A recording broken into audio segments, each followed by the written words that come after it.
The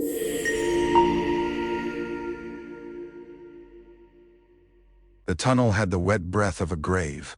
Ron had never liked the dark, though he had spent most of his life pretending otherwise. There were too many older brothers in the world for a youngest son to admit to shadows, spiders, echoes, the things that crawled behind stone and came whispering out of pipes. Yet none of those fears had ever felt as large or ancient as the silence that followed the cave-in. One moment Harry had vanished through the gap, thin shoulders set with that familiar, infuriating purpose Ron had always recognized only half a second too late. The next, Lockhart's backfiring charm had burst like a cannon in the low tunnel, and the ceiling had come down in a roar of ancient rock. Dust blinded them. Stone smashed against Ron's shoulder and flung him to his knees. When the world steadied again, the passage ahead was gone, blocked by a jagged wall of fallen masonry that seemed to have sealed not only the tunnel, but the whole of the earth beyond it. "Harry!" Ron shouted. His voice went on and on, swallowed by the pipe. There was no answer. Lockhart sat blinking with a fool's smile at the end of the tunnel, wand dangling from loose fingers, all the careful vanity stripped off his face by astonishment and emptiness. Ron scarcely looked at him. He flung himself at the stones. They were slick and cold, fitted in such monstrous shapes that there was no purchase. He tore his nails bloody trying to shift them. "Harry!" Still nothing. Then, distantly, too faint to be sure of, a voice floated through the rock. Not Harry's. Soft and cold and steady with triumph. Ron froze. Every hair on his arms rose. The thing in Ginny's diary. He dug harder. On the far side of the fallen wall, Harry stood in a chamber vast enough to make him feel very small indeed. The torchlight was green here. It licked up from pools of stagnant water and slid over ranks of towering pillars, each carved with coiling serpents that seemed to writhe when he moved. At the far end, enormous and pallid in the gloom, rose the statue of Salazar Slytherin, its beard falling like stone roots to its feet, its blank eyes fixed on the chamber as though it had waited for this particular ruin with patient pleasure. Ginny lay before it like something already laid out for burial. Tom Riddle stood over her. He was no longer merely a boy made from ink and memory. He had gained color in the minutes since Harry had seen him first. Color and dimension, and the weight of a body casting a true shadow. The black hair was glossy, the hands white and fine-boned, the school robes hanging with elegant precision from shoulders that belonged more to a young man than to a ghost. He looked 16, and deathly handsome and entirely certain of himself, which was almost the worst part. The worst part was Ginny's stillness. Harry's wand lay in Riddle's hand. The diary lay open on the floor at his feet, its pages fluttering though there was no wind. "I was wondering," Riddle said with that calm courtesy that made his voice worse than a shout, "how long it would take you to understand. You have a heroic streak, Harry Potter. It is a very useful flaw in one's enemies." Harry tightened his grip on the sorting hat. It felt limp and absurd in his hands. He was sweating. His cut lips stung. Somewhere beyond the blocked passage Ron was calling for him, the sound dim and frantic. Harry wanted to answer, but his mouth had gone dry. "Let her go." Riddle smiled faintly. "You are very brave for a boy standing unarmed at the feet of Salazar Slytherin." Harry looked at Ginny. Her chest moved so shallowly he could hardly see it. Riddle had told him what the diary did, how it drew strength from her and memory out of her and life out of her. Harry's scar hurt with a dull pressure. Not the sharp burst it would one day become, but enough to make his head feel full of heat. "You're not him," Harry said, because fear sometimes felt less enormous if you spoke into it. "You're just a memory." Riddle's eyes darkened with amusement. A memory is one name for what remains after men are finished. Another is legacy. Another is power. He glanced down at Ginny almost tenderly. Poor little Ginny poured herself into me. Secrets, tears, dreams, her silly first crush, her homesickness, her jealousy, her lonely hours. She told me everything. Children are so terribly generous with what ought to be guarded. Harry felt a flash of hot hatred so sudden it steadied him. "You won't get away with it." "Won't I?" Riddle asked softly. "I think, on the contrary, that this is the moment in which everything goes my way."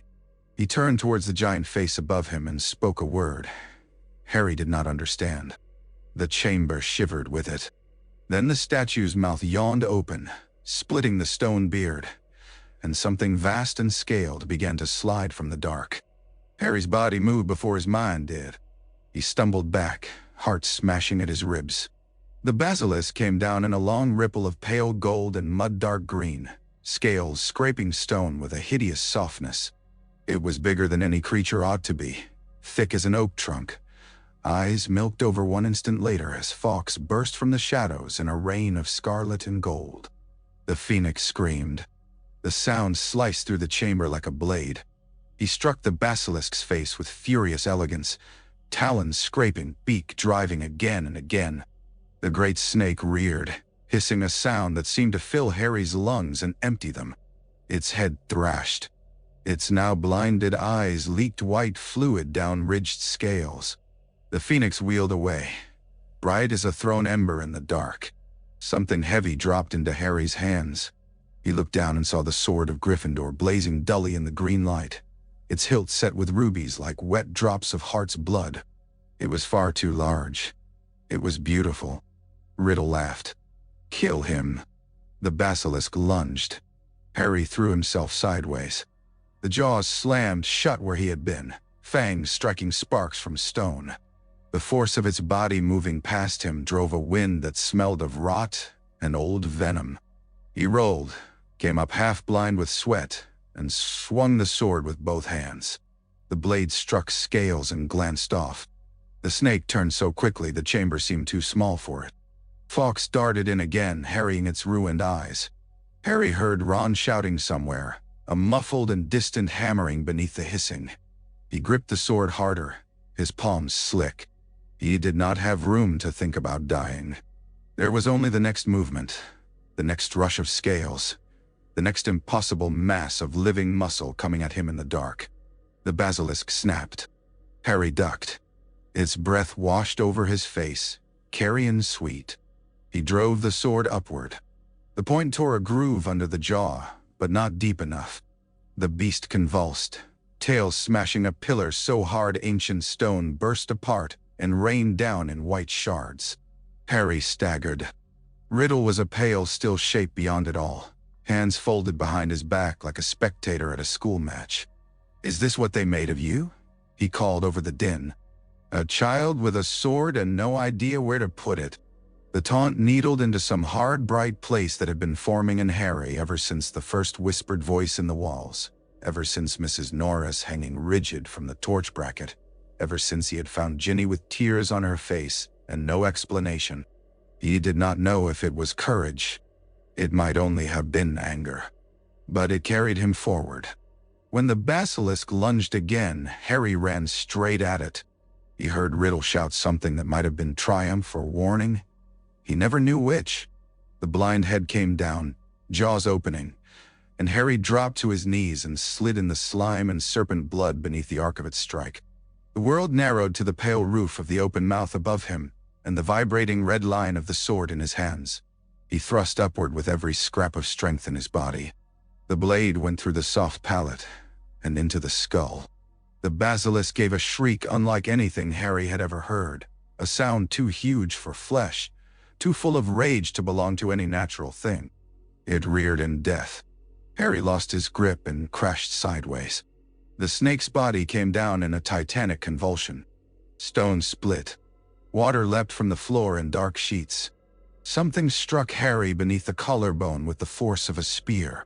He did not understand what had happened until he looked down. A broken fang, long as a dagger and curved like ivory, stood out of his chest. For a second there was no pain at all, only surprise and a strange reluctance in his body, as though it did not wish to recognize what it had been told. Then the venom touched his blood. The pain was total. It burned outward and inward at once, turning breath to knives. Harry's fingers spasmed uselessly at the fang. Blood spread hot beneath his shirt. The basilisk's body was thrashing still, tail battering the stones in blind death, and Harry was pinned half beneath a fold of scaled flesh too heavy for him to shift. Fawkes swooped towards him. Riddle moved, quick as striking water, and kicked the diary away from Harry's grasping hand. It skidded across the wet floor to the edge of Ginny's outstretched fingers. Harry had not even realized he had been reaching for it. "Almost," Riddle said. His voice had changed.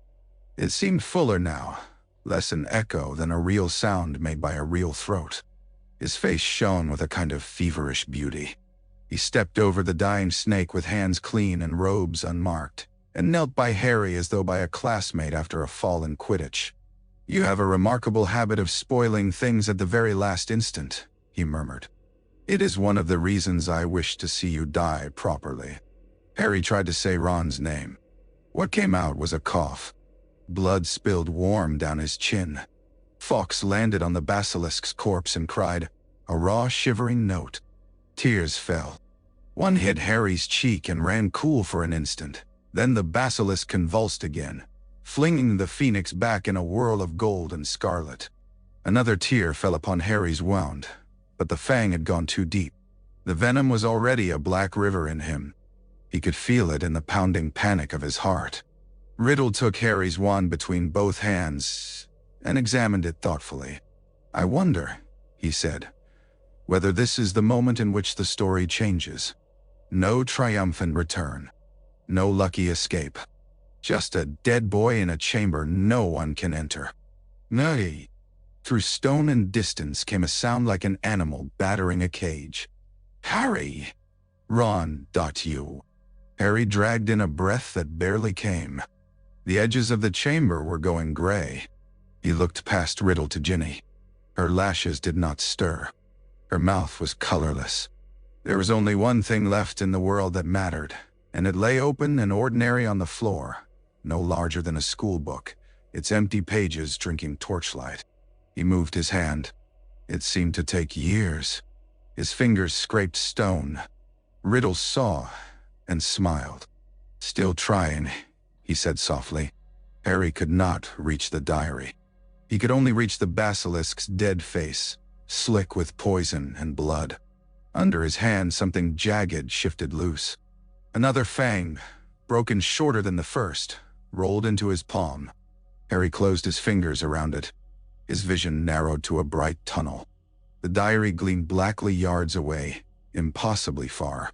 The stones at the passage mouth gave with a cracking groan. Ron burst through in a shower of dust, pale and wild-eyed, one sleeve torn, his hands bloody to the wrists. Lockhart stumbled behind him, blinking at the size of the chamber, and then cowered against the wall with a thin sound of confusion. Ron took in the dead basilisk, Ginny on the floor, the boy standing over Harry, and Harry himself pinned and bleeding beneath the serpent's coils. All the color drained from his face. "Harry!" Riddle rose. Too late. Ron snatched up a fallen chunk of stone and hurled it at him with all his strength. It passed through Riddle's shoulder as through fog and shattered against a pillar. Riddle laughed. Ron stared, horror and fury making his whole body shake. Harry made a sound. Ron dropped to his knees beside him at once. Up close, Ron's face looked younger than it had any right to, all freckles and fear and the wet shine of tears not yet fallen. Harry wanted to tell him it was all right, though it plainly was not. He wanted to tell him to get Ginny and run. But the venom had already taken half his speech and all of his strength.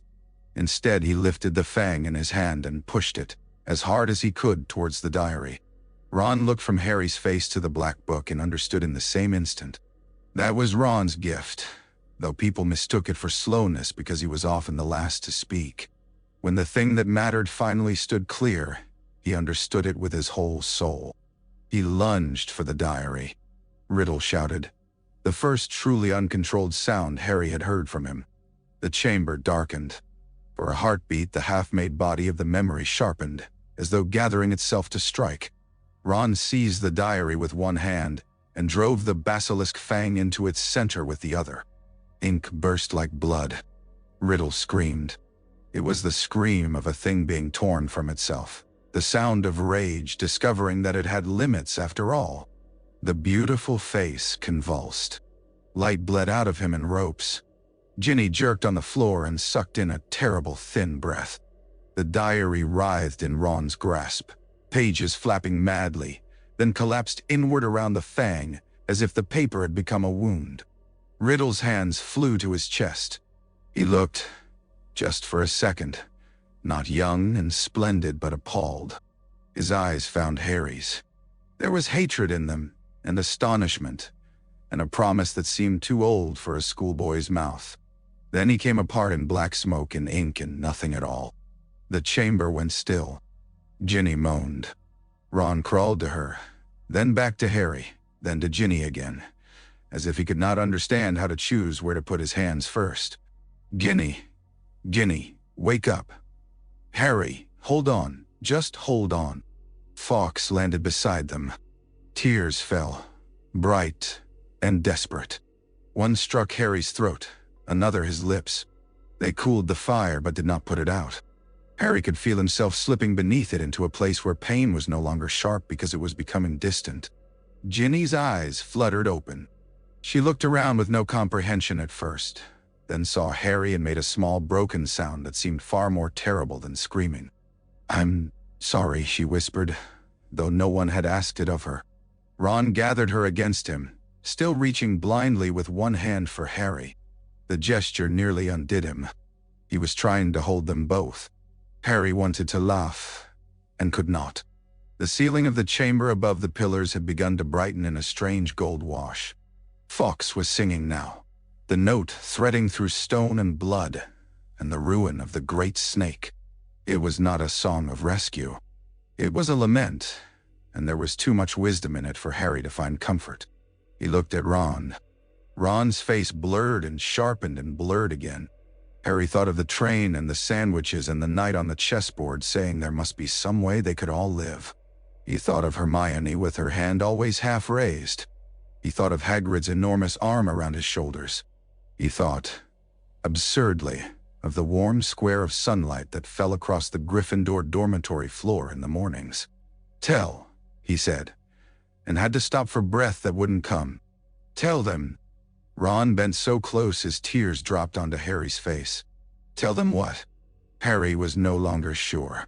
That he had tried, perhaps. That he had not been afraid until the very end. That Ginny was alive. That nothing in the world had ever felt as precious to him as their frightened faces above him now. His fingers lost the sword hilt. The chamber slipped away.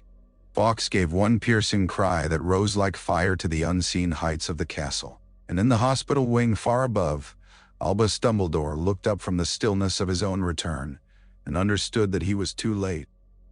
Grief entered Hogwarts as quietly as dawn and touched every room in the castle before breakfast.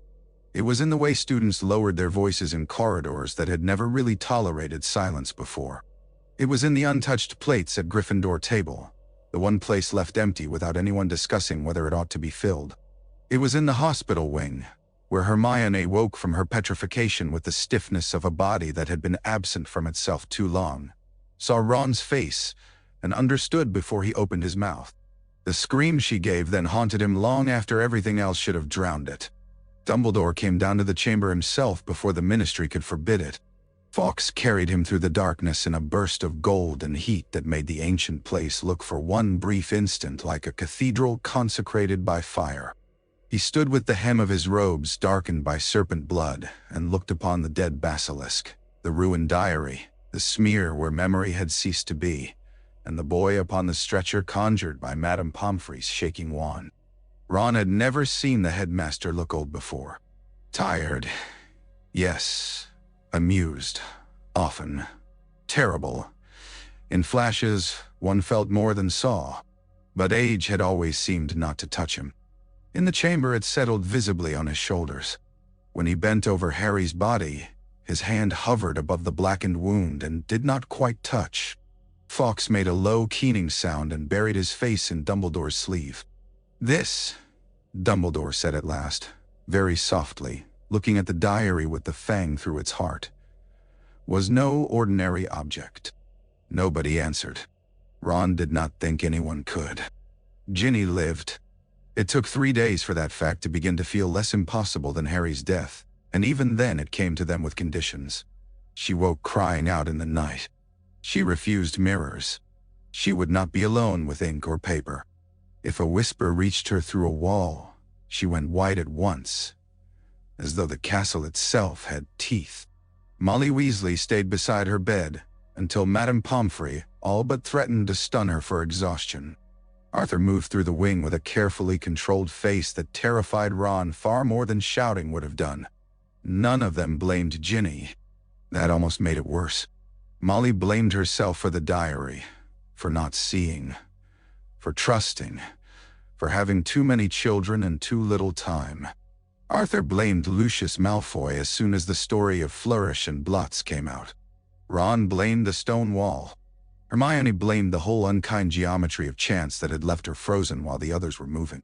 Dumbledore, if he blamed himself, never said so, but he spent hours alone in his office with the mangled remains of the diary set upon his desk under rings of silver instruments that spun and hummed and hissed blue smoke.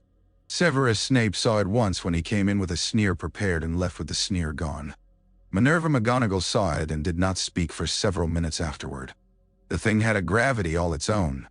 It seemed to pull secrecy into orbit around it. Harry lay in the center of the hospital wing until the ministry departed, and the parents were allowed to come.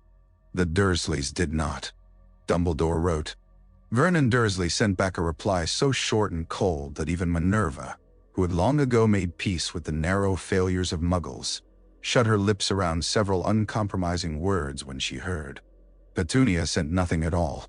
Yet on the day of the funeral, as the sky hung low and silver over the lake, Dumbledore saw a woman standing under the shelter of the last beech tree, beyond the gathered mourners, her face pale and hard as if carved from the same English weather that had shaped the grounds. She wore no wizard's clothing. Her gloved hand trembled only once, when Hagrid carried the coffin past. He did not go to her. He thought she would not have borne it. The funeral took place by the Black Lake because Hogwarts had become the only place in the wizarding world that had ever been a home to Harry Potter. Dumbledore said so in a voice that carried easily over the water and did not once waver, though everyone listening understood the labor that cost him. The houses stood together in dark lines. Even the Slytherins came, some from genuine respect, others because grief in a castle has its own authority and drags the unwilling into decency for an hour or two. Hagrid wept openly. There was no dignity in it, and therefore a great deal. His tears soaked his beard and fell on the small coffin he had insisted on carrying himself. Fred and George, usually restless even in church-like moments, stood unnaturally still. Percy stared straight ahead with the strained brightness of someone trying and failing to remember how to behave in front of tragedy. Mrs. Weasley's face was ruined. Mr. Weasley held her up by sheer determination. Ginny, gray with exhaustion, did not cry at all. She watched the coffin with an expression Ron never forgot, as if some part of her had gone into the ground with it and would spend the rest of her life calling upward through the earth. Hermione read from a book of wizarding elegies in a shaking voice that broke only on Harry's name. Ron did not read anything. He stood there in borrowed black robes and felt the day pass over him like cold water. He was not sure anyone had asked him to speak. If they had, he could not have done it. There were too many things he had never said while Harry was alive, and none of them would have fit in the space a funeral allowed. Dumbledore spoke last. He did not speak of fame. He did not speak of destiny. He did not say chosen one, though the whisper of that notion had followed Harry from infancy. He said instead that courage in children was not a lovely thing but a terrible demand the world made too often. He said there were forms of goodness that shone so plainly that darker souls were drawn to extinguish them, and that the answer to this must not be less goodness but more. He said a castle had lost a son, and would remember him in stone and water, and the lives altered by knowing him. Then he laid a single phoenix feather upon the coffin lid before it was lowered into the ground. Afterward, students wandered away in clumps and silences, looking dazed that the earth had taken something and not immediately yielded it back. Teachers remained. Hagrid sat hard on the damp grass and pressed his great fists to his eyes. McGonagall stood with one hand clenched around her handkerchief, and the other braced at her side as if holding herself together by force. Snape came last. Cloak streaming behind him, stood for no more than half a minute, and left a sprig of white asphodel on the wet soil without looking up. Ron noticed because Hermione noticed, and because after grief begins one becomes oddly attentive to the private gestures of other people. Summer should have begun then. Instead, the castle stayed under weather.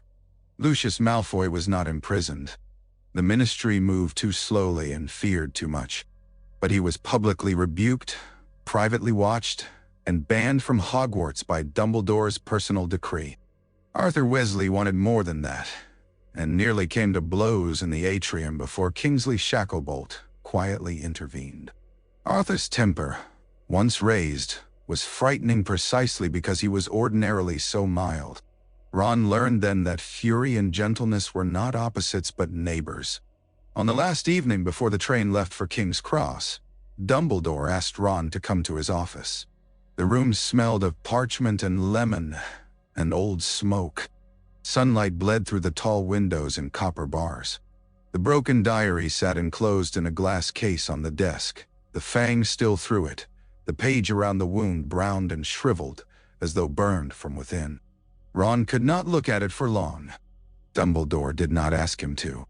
He offered tea, which Ron could not drink, and then asked him, not as a teacher but as one witness to another, to tell the story again from the moment the rocks fell. Ron did. He found that he remembered everything. The blocked passage, the voice beyond it, the sound of Harry coughing blood, the weight of the diary, the scream when the fang went in. He remembered, too, the way Harry had moved the fang toward the book with the last of his strength. He had not thought of that part as bravery until then. It had only seemed like Harry. When Ron had finished, Dumbledore was silent for some time. "There are losses," he said at last, "which diminish the world. There are also losses which reveal it. I would give a great deal not to have learnt what I have from that diary at such a cost." Ron followed his gaze. What was it? Dumbledore's blue eyes, when they turned back, were older than the man's beard. "The sort of dark magic," he said carefully, "that grows from a fear of death so extreme it becomes contempt for the living. I will not burden you with the details now. Not yet. But I think your friend, even in dying, prevented something worse than any of us understood in time." Ron wanted that to help. It did not much. He looked down at his hands. The cuts on them from the fallen stones had mostly healed. He resented that. "I couldn't get through fast enough." Dumbledore leaned back, the chair creaking softly. "No," he said, "nor could I. There will be many among us tempted to make an altar of that thought. Resist it if you can. Guilt is a poor monument." "Ma." He dismissed Ron gently then, but not before opening a lower drawer and placing something inside with unusual care. For an instant, Ron saw a fold of shimmering silver cloth, familiar as moonlight. Harry's cloak. On the train home, no one in their compartment spoke above a murmur. The country rolled by in green softness that felt almost insulting. Ginny slept with her head against the window, one hand clenched in Ron's sleeve. Hermione read the same page of a book for nearly an hour. Ron stared at the reflection of the three of them in the darkening glass, and thought how very unlike a story they looked. Far to the north, in a high fortress washed by sea wind and despair, another man unfolded a copy of the Daily Prophet with shaking fingers. Sirius Black's beard was longer than when he had entered Azkaban and flecked with gray now. His body had narrowed around hunger and cold until he seemed all angles and eyes. But the eyes sharpened when they fell upon the moving photograph on page 3, the one of the Weasley family in Egypt with their smiles and sunburn and holiday robes, and the small brown rat crouched upon a red-haired boy's shoulder. Black went still. Then he turned to page 1. He read the report of Harry Potter's death in the Chamber of Secrets twice, the words becoming less bearable each time. By the end of the second reading, his hands were so tight on the paper they tore it. For a long while he sat motionless in his cell, while the Dementors drifted outside and did not enter, because they already had all the hope worth feeding upon. At last he lifted his head and bared his teeth in something no one would have called a smile. "Peter," he said to the dark. The name went out over the sea like a promise. The year after Harry died, Hogwarts learned what absence weighed. It weighed, to begin with, the exact amount of space between two four-poster beds in the second-year dormitory, and then later the third year. It weighed the silence at the Gryffindor table when a joke might once have found the particular boy who grinned first and asked questions second. It weighed the small moments more than the ceremonies had done. The first Quidditch practice no one returned from with mud on his glasses. The first defense class in which Hermione answered, and no one beside her muttered that she ought to give somebody else a chance. The first trip to Hogsmeade which Ron and Hermione took without the cloak that had once made all forbidden outings seem possible. The Dementors made the year worse, but not stranger. They were merely a visible form of what many had been feeling already. Sirius Black's escape came to them first as rumor, then as headline, then as the presence of creatures like scraps of grave cloth gliding over the grounds in search of him. He had broken out of Azkaban, the papers screamed. He was armed, dangerous, unhinged. He had betrayed Lily and James Potter, and now, perhaps, was come to finish what he had begun. Ron believed it for almost a month. Ginny never did. It was not reason exactly, and it irritated Ron beyond measure because he wanted reason, and she had had only instinct. But possession had given her an animal sensitivity to false things. She said once at breakfast, while the dark shapes of Dementors drifted beyond the rain-streaked windows, that the stories the prophet told about Sirius Black had the same taste in her mouth as the diary had. She could not explain what that meant. She did not need to. Ron had seen enough of her nightmares to let the matter rest. Hermione reserved judgment, which was her version of kindness. Then Black got into the castle. He came on a night thick with wind, while rain lashed the windows and the old stones creaked under Winter's hand. Ron woke to a sense of wrongness before he woke to sight. Something had changed in the room. The darkness was not empty. It had a shape. He sat up and saw the man standing over his bed. The papers had not prepared him for the ruin of Sirius Black. He looked less like a wizard than a body dug up by accident and animated by fury. Matted black hair hung to his shoulders. His face was hollow to the bone. The eyes burned. Ron opened his mouth. Black lunged, not for Ron's throat but for the pillow, hands tearing wildly through sheets and blankets. Scabbers, who had spent weeks being more frantic than ever and biting without warning, shot out from beneath the covers with a squeal and hit the floor running. Black gave a sound Ron would later think of as heartbreak before it turned into a bark of rage. Then the dormitory exploded with shouting. No one died that night, though it was close enough to count. Black escaped through the portrait hole in a chaos of torches and catcalls, and one memorable thump as Neville Longbottom collided with a suit of armor on his way to raise the alarm. But the attack changed things. Scabbers disappeared. Crookshanks became more self-satisfied than any cat had a right to be. And beneath the immediate fear ran another current altogether. Why would the most hunted man in Britain break into a boys' dormitory only to snatch at a rat? Hermione asked the question first. That was why, months later, when she and Ron followed Crookshanks under the roots of the humping willow and through the passage to the shrieking shack, it was not only terror driving them, but curiosity sharpened into necessity. Ginny came because Ron had forbidden it. She had learnt by then that older brothers sometimes thought command could pass for protection. She followed them at a distance through the dark grounds, hair shoved under a cap, wand clenched so hard her knuckles shone. When Ron vanished under the striking branches of the willow with Hermione close behind, she darted after them with the recklessness of someone long past mistaking fear for obedience. The shack smelled of dust, rot, and old animal pain. Moonlight came through cracks in the boarded windows in thin white blades. The room at the top held Sirius Black, and the dog's shape melted away from him as they entered so swiftly that Ginny, arriving a breath later and seeing a great black animal become a man before her eyes, bit down on a cry. Scabbers was in his hands. Ron's wand shook. Hermione stepped in front of him before she seemed to know she was doing it. Ginny slammed the door and turned, chest heaving. "You," Ron said. "You killed." "No." Black's voice was hoarse from disuse and far more human than the papers had allowed. "I didn't." He looked at Ginny as though genuinely startled to find her there, then at Ron with a ferocity that was not hatred at all, but some uglier shape of desperate concern. "That isn't a rat," he said. The silence after that seemed to pull the house tighter around them.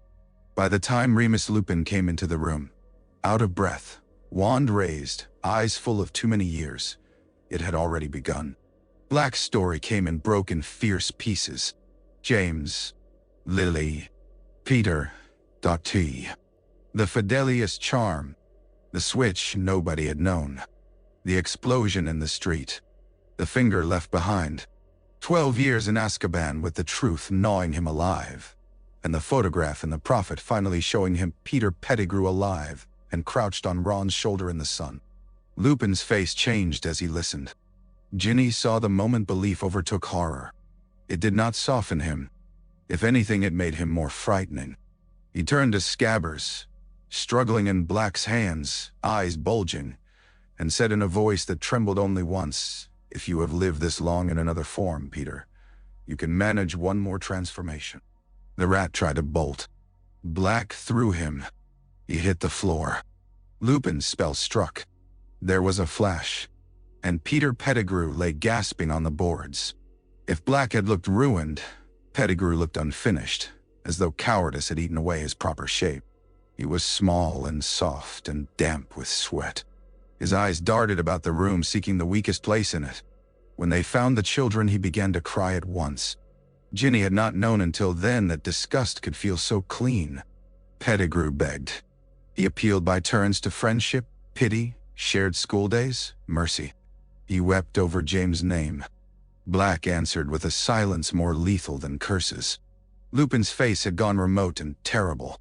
Ron stood with his broken leg braced against a chair, staring at the man who had slept in his pocket for 3 years, and thinking with a nausea that reached back through time of every crumb he had fed him.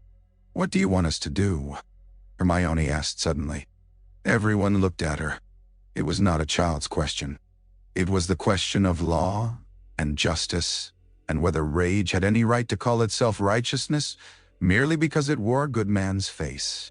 Black looked at her for a long time. Then he said, "Take him to the castle. Let them hear it from him." "No." Pettigrew screamed harder at that than he had at the sight of Lupin's wand. They bound him. They would have succeeded, perhaps, had time in such stories ever honored the plans of the decent. But the moon had risen. Lupin, who had missed his potion, doubled over with a sound dragged out of him by biology older than morality. The room erupted. Pettigrew twisted. Black launched himself at him. Ginny shoved Ron aside just as a chair splintered where his head had been. Hermione shouted a shield charm that barely held for half a second. The werewolf came up out of Lupin in tearing flesh and ruinous hunger. It was Black, astonishingly, who saved them. He changed in mid-leap, a great black dog hurling himself between the children and the wolf, with a snarl that shook the old house. Pettigrew, in the confusion, shrank and vanished through a gap in the floorboards so narrow only a rat could have found it. Ron heard him scrabbling away into the walls and knew with a sick certainty that the chance was gone. By the time Snape arrived, breathless and incandescent with old bitterness, by the time the full madness of the night untangled enough to be understood, Peter Pettigrew had fled to the dark. The rest went as dreamishly as bad nights sometimes do. The werewolf vanished into the grounds. Black, bleeding as a dog and then as a man, collapsed near the passage mouth. Snape attempted 3 arrests at once and nearly achieved none. Ron fainted once his leg was mended sufficiently to allow him that luxury. Hermione later could not explain exactly how Dumbledore's very quiet instructions, given beside the hospital windscreens with moonlight paling, became an hour running backwards through the castle grounds with Buckbeak's reins in her hand and her heart trying to outstrip time itself. Yet they did. She freed the hippogriff. She heard the executioner's axe fall elsewhere and knew they had won that much. She watched from behind pumpkins as Black mounted Buckbeak in a haze of pain and disbelief. For one suspended moment he looked down at her from the dark feathers in the moonlit yard, and there was something naked and grateful in his face that made him seem younger than Azkaban had left him. "Tell Ron," he said, then stopped and swallowed hard. "Tell him I am sorry I was not there in time for James' son. Tell him I mean to be there now." Then he was gone into the sky. When the year ended, Peter Pettigrew was still alive. That fact landed in Dumbledore's mind with the weight of consequence. There had been too many disturbances in the shadows already, too many old names stirring. A servant returned to a master long thought powerless was not merely a tragedy. It was a mechanism. Ron lay awake the night before the train home, listening to Ginny breathe in the bed on the other side of the room. Hermione had charmed for a late-night strategy council that ended in everyone too exhausted to move. He thought of Sirius Black flying north on a stolen hippogriff beneath a ripped-open moon. He thought of the small man who had sold Harry's parents and then hidden in his pocket. He thought of how evil did not always come as grandeur. Often it came as something small that endured. On the bedside table, propped against his water glass, was the photograph Colin Creevey had taken at the start of second year. Harry half laughing because he disliked posing. Hermione trying to stand straighter. Ron red-haired and awkward at the edge of the frame as if uncertain whether he belonged in. Ron turned the photograph face down before sleep. He could not bear the moving smile tonight. Far away in the forests of Albania, something less than a man and more than a grudge lifted its head as the rat came panting through roots and leaf mold toward it. By the time the Triwizard Tournament came to Hogwarts, grief had matured into something quieter and harder. It had not gone. Nothing so large ever truly went. But it had changed shape enough for the castle to keep living around it. New students arrived and stared at the place by the lake where a modest white stone marked Harry's grave. They lowered their voices without being told. Older students stopped flinching when someone said his name and began instead to speak of him with the peculiar mixture of fondness and protectiveness reserved for those who have died young. Memory, Dumbledore had once said, could be another form of residence. By Harry's fourth year, Hogwarts housed him in that manner. The tournament began with dragons and delegations, and all the old pageantry of dangerous things being made to look honorable. Beauxbatons arrived in a spill of blue silk and silver horse's breath. Durmstrang came aboard a ship that rose from the black waters like something dreamed by a kingdom that mistrusted daylight. The goblet of fire burned in the entrance hall with an appetite all its own. There was no fourth champion. For weeks after the choosing, a certain guilty relief passed around Gryffindor House whenever someone said so aloud. Had Harry lived, the school would have watched the goblet spit out his name and thought first, not miracle but trap. Even without him, the shadow of that possibility haunted the castle.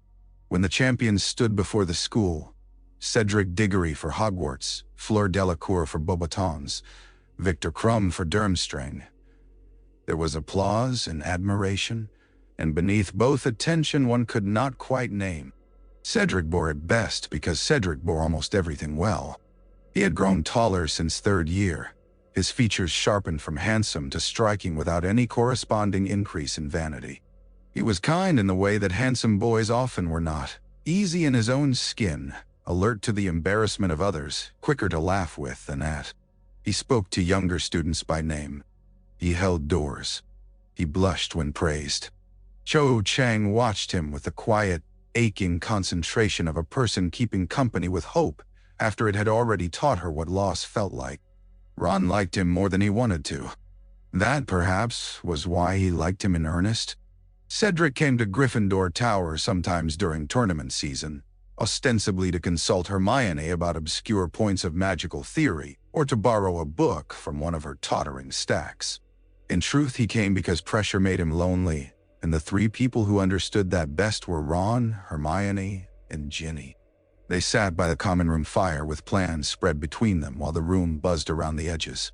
Cedric asked questions that went straight to the center of things. Hermione answered half of them and researched the rest.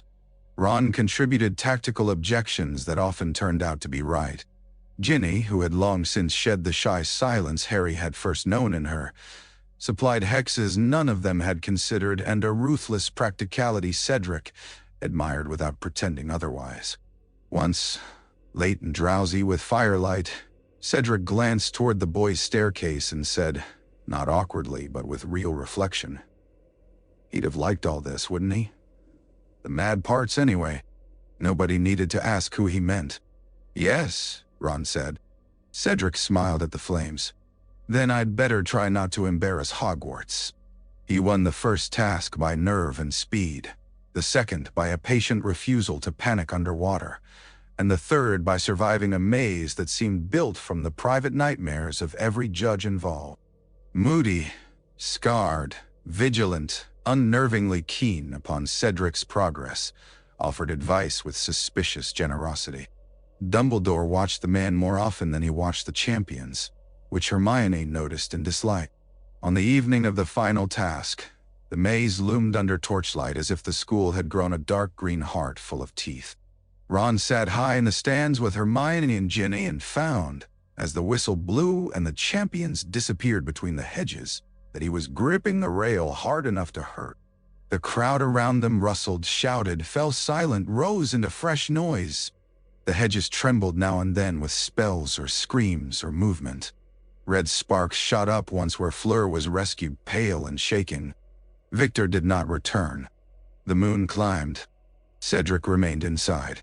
At last, in the center of the maze, there came a flash so bright the hedges themselves seemed cut from silver. The Triwizard Cup appeared on the grass before the judges' table. Cedric Diggory lay beside it, motionless. For a suspended instant, the world misread what it saw. The crowd inhaled to cheer. The judges half rose. Then Amos Diggory made a sound no father's body should ever have to make, and everyone understood at once. Cedric's eyes were open to the sky. There was an expression of astonishment still upon his face, as if the last thing he had seen had not made sense. His wand lay several feet away. His robes were torn and muddy. There was no visible wound. Dumbledore was on the grass almost before the cup stopped rocking. He touched Cedric's throat and then withdrew his hand with dreadful care. Moody came limping behind, wild-eyed. Fudge, who had attended as one attends a pageant, blanched theatrically and began at once to demand explanations from everyone except himself. Ron did not remember getting out of the stands. He remembered Hermione's hand in his sleeve, and Ginny pushing through the crowd, and Amos Diggory kneeling in the grass, and making the boy's name into a prayer that refused to help. He remembered Cho collapsing. He remembered the cup glinting in the torchlight, innocent and obscene. The truth took hours to begin surfacing, and months to be admitted by anyone with power. Barty Crouch Jr. was found before dawn in Alistair Moody's stolen shape, babbling with triumph and fear under Veritaserum. The real Moody was hauled from a magical trunk beneath his own office floorboards, looking murderous enough to prove his identity without testimony. The story that came out was mad and elaborate and convincing in the precise way that true things often were when spoken by broken men. The cup had been turned into a portkey. Cedric had reached it first. It had taken him to a graveyard in Little Hangleton, where Peter Pettigrew, guided by his resurrected master, had used a dark ritual of bone, flesh, and enemy's blood to restore Lord Voldemort to a body of his own. Cedric had been the enemy. Cedric had been the blood. He wanted Potters, Crouch said, drooling slightly as the potion loosened his wits. Wanted the old protection in the veins, clever, but he didn't need it. No, not really. The Dark Lord said any enemy would serve for rising, and there was the Hufflepuff boy right there, spare to the purpose. Amos Diggory lunged across the room with murder on his face. Kingsley and Arthur barely caught him in time. Fudge called it delirium. The Ministry called it the fantasy of a deranged imposter. When the Dementor sent to secure Crouch kissed him in his cell before a public hearing could be held, the official story hardened into accident and confusion. Moody raged himself hoarse. Dumbledore withdrew to his office and began writing letters with the severe concentration of a man summoning forces before a storm has fully shown itself over the horizon. Voldemort, meanwhile, returned to his followers by fire and mark and whisper. The graveyard had given him no public spectacle, no duel against a famous boy. No proof displayed to the world. It had given him something he valued more. Time. Mo. On the night of Cedric's funeral, Cho laid white roses against the polished coffin and walked away without tears because she had cried herself clean days earlier. Fleur stood beside her, white gold hair unbound in the wind, and kissed her own fingertips before touching them to the dark wood in a foreign benediction. Victor Crumb, who had seen too much violence even before Britain gave him this, looked at the sky and seemed to be thinking of a place colder than Scotland. Ron stood with Hermione and Ginny beneath a yew and watched the coffin sink into the earth. "It's happening," Hermione said, the words nearly lost in the wind. Ron knew what she meant. He had known it from the instant Cedric's body came back, and the whole world tried to refuse what was before its eyes. Some deaths broke a single family. Some cracked history opened. Cedric's belonged to the second kind. Ginny had gone pale around the mouth. She stared at the grave, then at Dumbledore standing alone a little way off. His half-moon spectacles turned to dull silver in the late light. "Then we stopped waiting for grown-ups to say it out loud," she said. No one answered immediately. They did not yet know what shape agreement would take.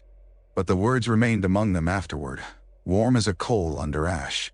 At the school feast the next September, Dumbledore named Voldemort, openly before the whole hall, and told them Cedric Diggory had been murdered. His voice did not rise. It did not need to. Fear moved through the students like a draft through candles. Some flared brighter in response. Others bent low. At the Slytherin table, Draco Malfoy's expression was unreadable. The war had returned. This time it did not have Harry Potter standing between childhood and the dark. It had a school full of children who had already buried one of their own and another only a year before. The difference, though subtler, would prove no less dangerous. If grief had made Hogwarts quieter, denial made it ugly. Dolores Umbridge arrived in a smile, the color of sugared poison, and set about turning fear into policy. The Ministry, unwilling to acknowledge Voldemort's return and incapable of preventing it, chose instead to tame the appearance of danger by stripping the school of any means to resist it. Defense against the dark arts became a subject of theory and obedience. Practical spell work was discouraged as provocative. Students were instructed that rumors of Voldemort's activity were irresponsible and unhelpful. Cedric Diggory's name was used only in euphemism. Harry's memorial by the lake was called "an unfortunate encouragement to sentimentality" by one undersecretary, whose letter Fred Weasley nailed to a broom cupboard door with a butter knife. The parchment remained there for months. Nobody removed it. Umbridge discovered, almost at once, that Hogwarts possessed forms of loyalty she did not understand. She treated that ignorance as insolence and punished accordingly. Lines were written. Detentions multiplied. Professor Trelawney wept after one inspection and drank cooking sherry in the North Tower until even the portraits became embarrassed. Hagrid vanished for weeks on Dumbledore's business and returned with new bruises and a larger reserve of silence. Minerva McGonagall's tartness sharpened to steel. Severus Snape grew more dangerous in stillness, which was saying something. And in the intervals left ungoverned, the students began to teach one another. The idea was Hermione's. The naming of it was Ginny's. The room they found for it belonged in some sly way to the castle itself. "We call it Dumbledore's Army," Ginny said in the Hog's Head with a look so innocent it fooled nobody. "Since that's what she's afraid of." There was laughter then, quick and hard and grateful. It felt like drawing breath after too long underwater. They met in the room of requirement without at first understanding what marvel they had stumbled upon. One evening, it was lined with old cushions and shelves of defensive manuals.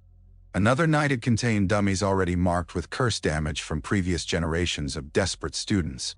Candles burned low and steady. The walls held. The door vanished when they needed it to.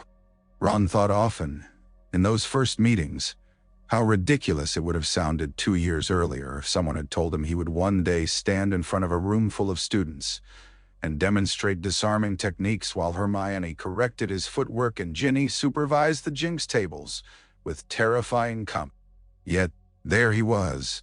Leadership, he found, was not always a matter of certainty. Sometimes it was only a refusal to let fear make decisions for everyone. Neville came to every meeting and stayed latest. His hands shook when he first cast even simple shields. His spells misfired. He apologized too often, but he had in him the stubborn patience of soil and roots. Where others were embarrassed by failure, Neville endured it. That made him formidable long before anyone else noticed. Again, Ginny would say, after another hex had gone wild and singed the hem of his robes. Neville would set his jaw. Again. Hermione worked them mercilessly. Ron contributed what he called practical pessimism, and she called tactical realism when in a generous mood. Ginny insisted they drill disarming and shield spells until they could perform them half asleep. Luna Lovegood turned up with an airy certainty that they were right to proceed, and an uncanny ability to land curses in places one would not have predicted. Cho came quiet and hollow-eyed, and became sharper week by week. The Creevy brothers nearly vibrated with devotion. Fred and George attended exactly 3 sessions before graduating themselves by turning a dueling exercise into minor arson, and being politely asked not to distract the younger members unless absolutely necessary. On the wall nearest the door, someone pinned a photograph of Cedric and, beside it, the one Colin had taken years earlier of Harry half laughing in front of the castle. No one admitted to doing it. No one took them down. The meetings gave them more than technique. They gave shape to a loyalty otherwise left to wander. After Umbridge carved lines into his hand for contradicting her in class, Ron found Neville waiting outside the common room with ointment and no fuss. After Ginny woke from another nightmare of blank pages, and a voice calling her name from inside a wall, Luna sat beside her at breakfast and talked serenely about moonfrogs until the shaking passed. After Hermione was publicly humiliated for asking why practical defensive magic should be banned if there was no threat to defend against, half the Ravenclaw girls appeared in the library that evening with books, accidentally, left open to useful chapters. Resistance, Ron learned, was often domestic before it was heroic.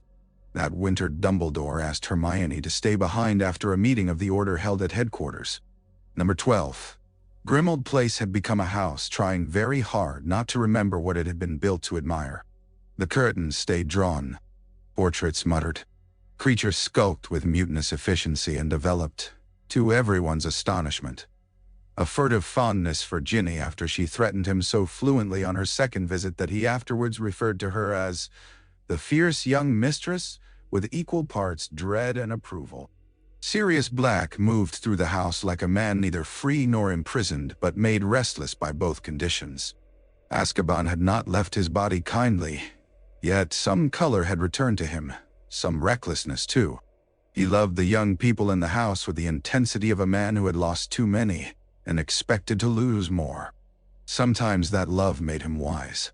Sometimes it made him dangerously eager to turn them into soldiers before their time. Molly and Sirius fought about it in the kitchen in voices pitched just low enough to prove they expected to be overheard. On the evening Hermione stayed late. The argument had not yet begun. Sirius was on lookout upstairs.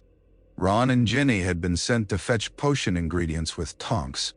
Dumbledore sat in the drawing room before a low fire, the battered ring of old secrets around him seemingly larger in the dim light. When Hermione entered, he gestured to the chair opposite.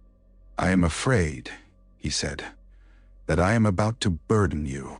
Hermione sat very straight. "Then it's probably important." A shadow of a smile crossed his face and vanished. On the table between them lay the shattered diary, now dull and dead in its case. Hermione had seen it before, of course, but never so near, and never in company with the small blackened fragments of what looked like other ruined artifacts. Things confiscated, perhaps, or tested and dismissed. "This object," Dumbledore said, resting his fingertips lightly on the glass, "was not merely enchanted. It contained a piece of a soul." Hermione stared. For once knowledge did not rush to meet the statement. There was only revulsion, and the sense of a door in the world opening the wrong way. A piece of... "But that's impossible." "No," Dumbledore said, "merely obscene." He did not tell her everything. Not then. He spoke instead of Horcruxes in the abstract, of murder and mutilation and the unnatural division of self undertaken to evade death. He said Tom Riddle, even as a schoolboy, had been fascinated by survival beyond ordinary human boundaries. He said the diary had convinced him that Voldemort had gone further than anyone had feared. He suspected, though could not yet prove, that more than one Horcrux existed. Hermione felt the room turn colder, though the fire had not changed. "And Harry?" she asked before she could stop herself. "Did he know any of this?" Dumbledore's gaze held hers for a long and grave moment. "No," he said at last. "He knew only enough to act." Hermione thought of the chamber, of the book stabbed through by a basilisk fang, of Harry bleeding under a dead monster while making that final effort toward the thing that mattered. Her throat tightened. "What do you need from me?" "A mind," Dumbledore said, "that notices what others prefer not to see. And I confess, an ally not yet so burdened by age that she mistakes caution for wisdom." "Me. And I." Hermione let out a breath that was almost a laugh, and not one. "I'm 15. "Yes," said Dumbledore. "A fact which troubles me more than it troubles you." She became after that, not his sole confidante, but one of the very few. He set her reading obscure histories of founders' relics and vanished heirlooms. He asked questions about Tom Riddle's school years that seemed at first unrelated, and only later revealed their pattern. He sent her to borrow books from private collections under pretext that fooled no librarian worth the title. Sometimes he spoke plainly. More often he left her to assemble the truth from fragments, not out of cruelty, but because some things had to be built in the mind before they could be born in the heart. The Da flourished in secret. Umbridge sniffed at shadows and caught only edges. She grew harsher. The school grew craftier. When she finally seized the practiced parchment through Marietta Edgecombe's betrayal, she expected to discover panic, and instead found, to her lasting fury, that teenagers with sufficient motive could improvise rebellion faster than bureaucracy could catalog it. The catastrophe was muted only because Dumbledore chose it so. He took responsibility for the meetings before the ministry officials and allowed them to believe, for one useful hour, that he had indeed raised an army beneath their noses. Then he escaped his own arrest in a storm of wandlight that left Umbridge sprawled beneath a stunned minister and Fawkes singing in the rafters. The brilliance of it sustained Fred and George for months. The absence that followed did not. Without Dumbledore, the castle felt watched in all the wrong ways. Yet by then the students had something they had not possessed the year before. They had a structure. They had one another. They had, too, the growing and dangerous conviction that the adults could be neither wholly trusted nor wholly waited upon.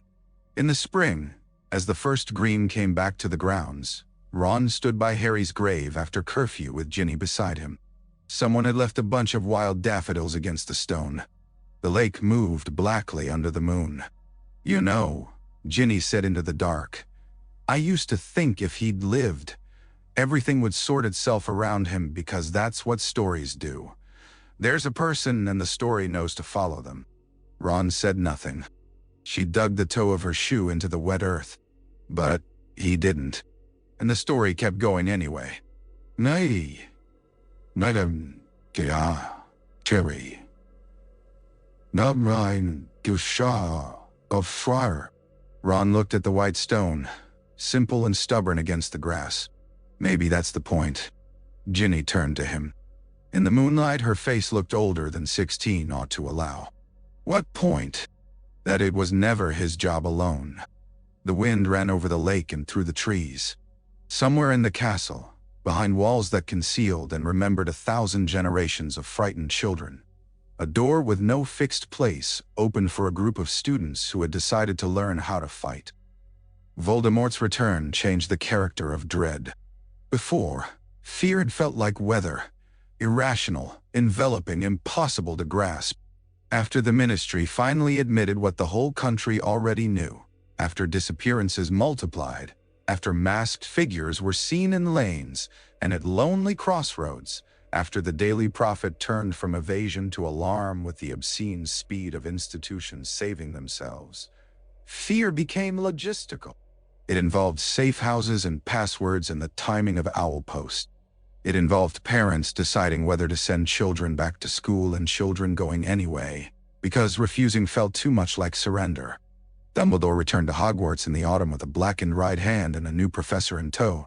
Horace Slughorn swept into the castle trailing velvet and self-preservation, pretending not to notice that his old headmaster had clearly been cursed by something foul. He resumed teaching potions with theatrical flourishes and an appetite for talented company, undiminished by age. Hermione, after 1 hour in his classroom, declared him vain, intelligent, morally elastic, and useful. Dumbledore looked almost pleased. Ron noticed the hand. So did everyone who had eyes. It looked as though the flesh had been burnt to a fine cinder from fingertips to wrist, preserved only by powerful counter-curses from crumbling. Dumbledore kept it tucked in his sleeve when he could. When he could not, he treated their concern with an ease too deliberate to be convincing. The truth came in pieces. The first piece arrived when Hermione was summoned to the headmaster's office one wet October evening, and found not Dumbledore alone, but Severus Snape and a Pensieve waiting on the desk. The second came from the memory itself, a young Tom Riddle, beautiful and empty-eyed, asking Slughorn about Horcruxes in a room full of sugared pineapple and academic vanity. The third came from the knowledge that the memory Hermione had once helped prize intact out of Slughorn's guarded shame had confirmed Dumbledore's worst suspicions. There were never one or two, Dumbledore said after the silver memory had sunk back into the basin. Tom desired significance in all things, especially numbers. He would not have stopped at a single division. Hermione sat very still. Snape, across from her, looked as though he would have preferred almost any other company. How many? Dumbledore's gaze moved to the rain at the window. I believe he aimed for 6 fragments apart from the portion that remained in his body. 7 in total was to him a number of power. Hermione did the mathematics almost against her will. Diary. Ringed. More. Unknown. Her mouth dried. Dumbledore folded his damaged hand over the other. The ring is destroyed. I paid dearly for the privilege and more dearly, I think, for the folly of touching it. The diary, as you know, was destroyed in the chamber. The ring? Hermione repeated. The gaunt ring? The one from the memory? Yes. And you found it without telling anyone? A faint weariness crossed his face. I am not, Miss Granger, immune to the habits of old age. Secrecy has long been one of mine. Snape's lip curled, but whether at Dumbledore or at the principal he did not specify. Hermione looked at the blackened hand and felt sudden anger cut through fear. And it nearly killed you. It will kill me, Dumbledore said. In time. The room seemed to contract around the sentence. Hermione heard herself say, how much time? Snape answered because Dumbledore did not. A year perhaps, less if he continues treating himself as indestructible.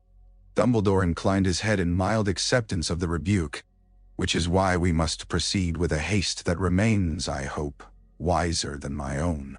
He should have stopped there. A younger or colder man perhaps would have, but the year had made him different. Harry's death lay upon every decision like a watermark. Dumbledore had hidden too much from too many people. He knew it. It had become a kind of private repentance to speak before circumstances forced revelation. There is something else, he said quietly. Hermione looked up. Snape went very still. When Voldemort attempted to kill Harry as an infant, I believe some damaged fragment of soul attached itself to the only living thing in the room marked by the curse's rebounding force. Harry carried it unknowingly. For a moment, no one moved at all. Hermione thought first, absurdly, of the way Harry used to wince and touch his scar without understanding why. Then of Parseltongue. Then of the chamber. The thoughts assembled themselves with terrible order. When he died, she whispered. Yes, Dumbledore said.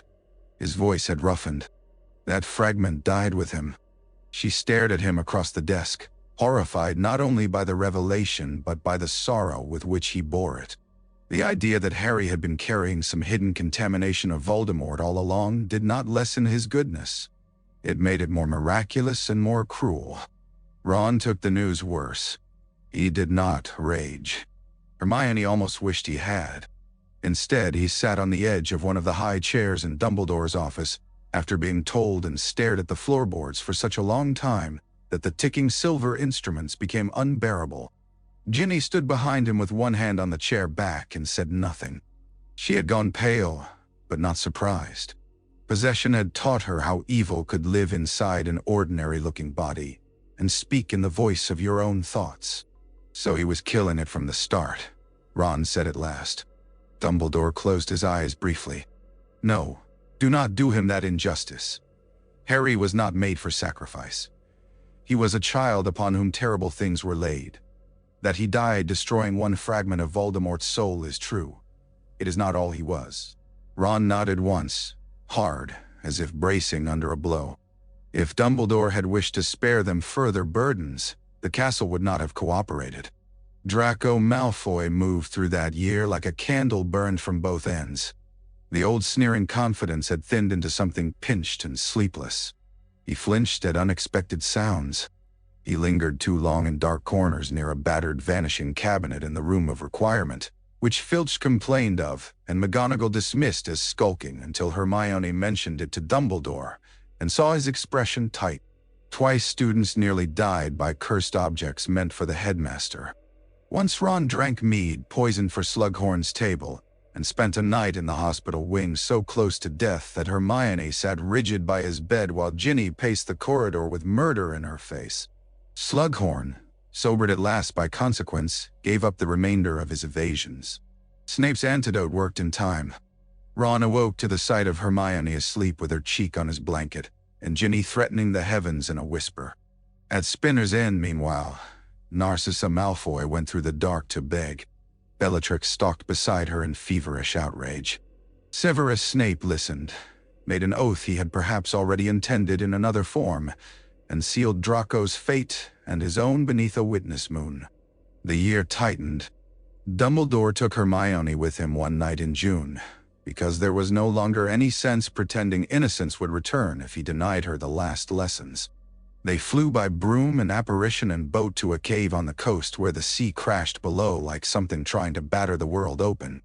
Inside, on an island in a black underground lake, he found a basin of poison shielding the locket Horcrux he had long suspected and longer feared. "You must make me drink," he told her. There was no good answer to that. Hermione's hands shook so badly she spilled the first goblet down his beard. By the 5th, she was crying. By the 9th, he was begging for mercy in a voice that would wake her years later from sleep. By the 12th, she had learned that there are acts of love which feel indistinguishable from cruelty, while one is performing them. When the basin was empty and the locket retrieved, they were attacked by Inferi rising from the water with white hands and dead eyes. Dumbledore summoned fire enough to turn the cave into a furnace, and still looked, when they escaped, more like a dying man than a savior. On the battlements of Hogwarts, the night they returned, the stars were very clear.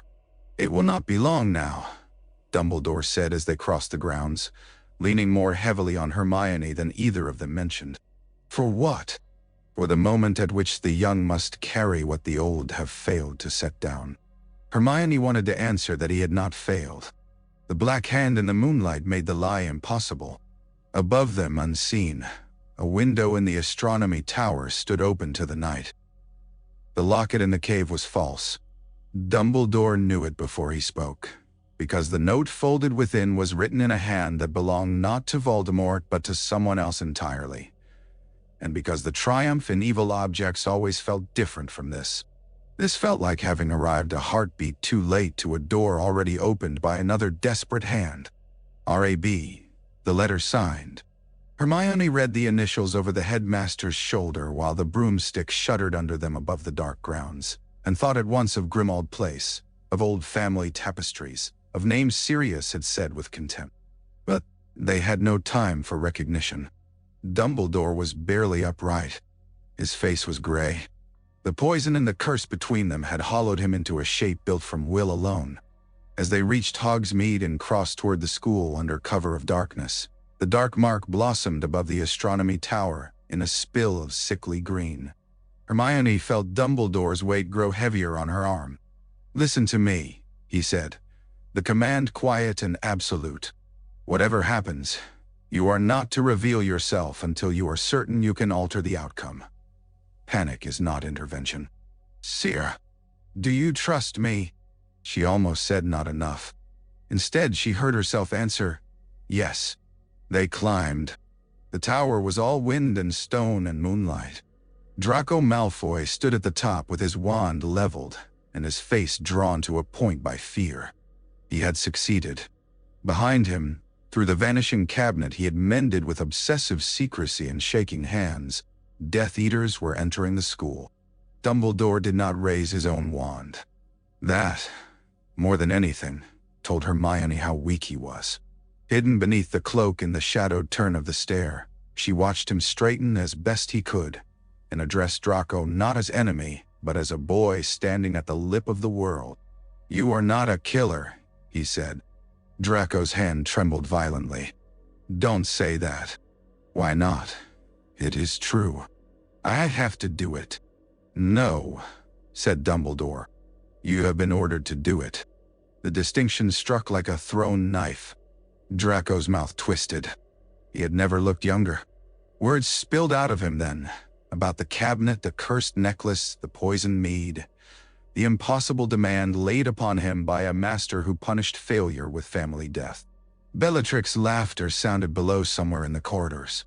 There were screams farther off, distant clashes of wand fire, the castle under attack while the stars shone on with obscene calm. Hermione's heart pounded so hard she thought surely Draco must hear it. "I'm the one who let them in," he said. And there was a horrible pride in it, because if he relinquished pride, there would be only terror left. "I did it. I fixed it. They're here." "Yes," Dumbledore said. "And still you need not murder for them." Draco's eyes filled. His wand did not lower. The Death Eaters reached the tower in a scatter of black robes and exultation. Bellatrix Lestrange came first, wild and radiant with destruction, the mad joy of service on her face like light from another world. Behind her were Fenrir Greyback, and the Carrows and others Hermione knew only from wanted posters and whispered ministry descriptions. They ringed the tower. "Do it then," Bellatrix said to Draco, almost purring. "Do it, and be done." Draco could not. The failure hung in the air like a reprieve nobody knew how to use. Then Severus Snape came through the doorway. He took in the scene in one sweeping glance. Draco white and shaking, Dumbledore half collapsed against the battlements, Death Eaters baying around them, the night open on every side. Hermione, beneath the cloak, saw something pass between headmaster and spy that she would later understand only through memory. "Severus," Dumbledore said. It was all he said. It was enough. Snape's face looked carved from rage and grief and obedience. He raised his wand. Bellatrix's eyes shone. "Avada Kedavra." The green light hit Dumbledore squarely in the chest and flung him backward off the tower. Hermione bit down on her fist hard enough to bruise. No sound came out of her, though her whole body convulsed with the effort not to scream. Below, the darkness swallowed the fallen figure. For one irrational heartbeat, she expected Fawkes to burst from it all and lift him. Nothing came. Snape seized Draco and was moving before the echo of the curse had died. The Death Eaters thundered down the stairs. Hermione tore off the cloak and ran to the battlements. Far below, broken on the ground among the moonlit shadows of the courtyard, lay Albus Dumbledore. The battle that followed was fragmented by grief. Ron came up 2 flights below with blood on his sleeve and Ginny at his shoulder, both of them shouting warnings already too late. Bill Weasley, mauled by Greyback in the confusion, was hauled from a corridor by Tonks and Fleur. McGonagall fought like a force of weather, shawl torn, mouth set in a line that promised no mercy. Snape cut his way out of the castle with Draco in tow, while Hagrid's roar from the grounds shook windows in their frames. No one caught him. They gathered in the hospital wing before dawn in a silence full of unfinished words.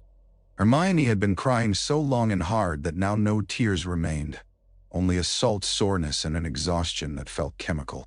Ron sat beside her, one hand clenched around hers, the other around the deluminator Dumbledore had once idly shown them, and then somehow contrived to leave among his personal effects, as though he had known it would belong to Ron one day. Ginny stood at the window staring into the paling sky, face like stone. When McGonagall entered with Dumbledore's will and a letter in Hermione's name, the whole room lifted its head at once. The letter was brief. Dumbledore, even dead, wasted no time on grand rhetoric. To Hermione he left a small beaded bag charmed to carry far more than its size admitted, filled with books, maps, notes in his own narrow hand, and a set of memories sealed in crystal files. To Ron he left the deluminator and a worn packet of folded parchment labeled simply for the dark places. To Ginny he left a copy of the Tales of Beetle the Bard, heavily annotated in the margins, and an older parchment on which he had written one line. "You know the voice in the dark. Trust yourself when it returns in another form." There were practical bequests to others, of course, but these three were a summons. Sirius came to the funeral disguised and stood hooded among the yews with Remus Lupin at his side.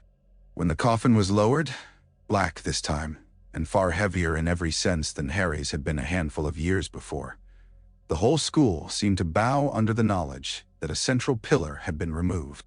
Fawkes sang only once, a sound so piercing and lonely that the great lake itself appeared to shiver. After the service, Hermione opened the beaded bag in the privacy of an empty classroom. Inside were books on Horcruxes, obscure genealogies, castle floor plans, notes on heirlooms of the founders, a ring of keys, spare socks, a small tent, a polished snitch that did not open, and Harry's invisibility cloak folded with impossible neatness. Ron touched it as though it might burn. Ginny closed her eyes briefly. "He kept it," she said.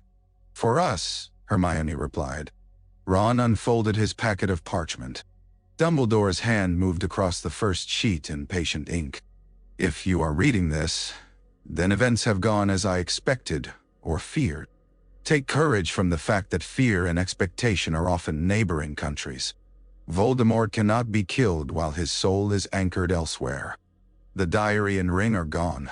The locket is not, though it was once stolen by one who regretted his allegiance.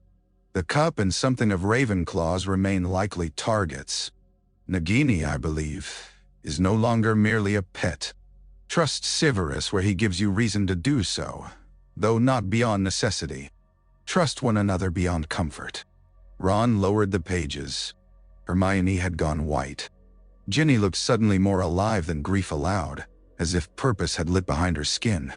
"He knew," Ron said, though what he meant was larger than any single thing. He knew he would die. He knew we'd have to finish it. He knew Harry's story would not end the war and that the rest of us would still be standing in it. Ginny drew in a breath. "Then we finish it." Outside, summer moved over the castle with a cruel indifference. Somewhere beyond the grounds, Snape was still alive. Draco Malfoy was carrying the first taste of what service to Voldemort truly cost, and Voldemort himself had one more enemy removed from the board. He did not yet understand what Dumbledore had trusted into being by dying.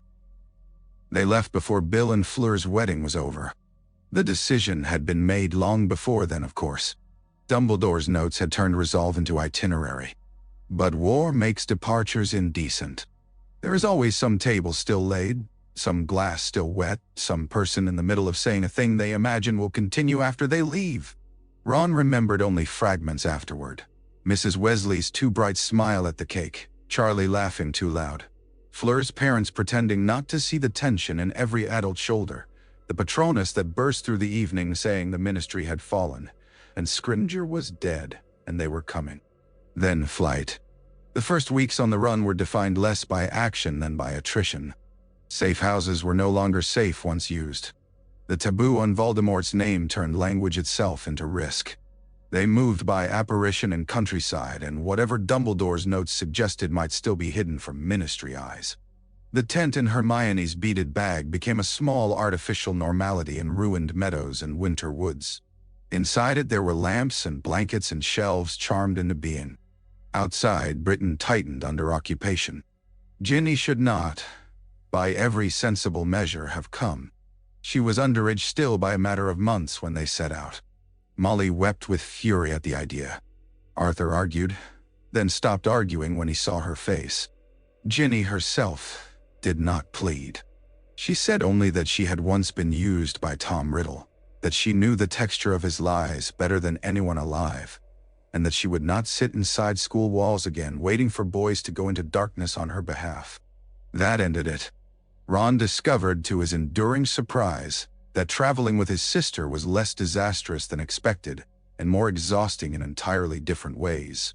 Ginny was ruthless about practicalities. She slept lightly, lied well to suspicious villagers, and never sentimentalized danger. She was also capable of seeing through him at a glance, which proved inconvenient during the long cold weeks when the locket Horcrux hung around one or another of their necks and made every fear louder. Hermione bore the planning. Ron bore the outdoor hardships because someone had to admit when a campsite was rubbish.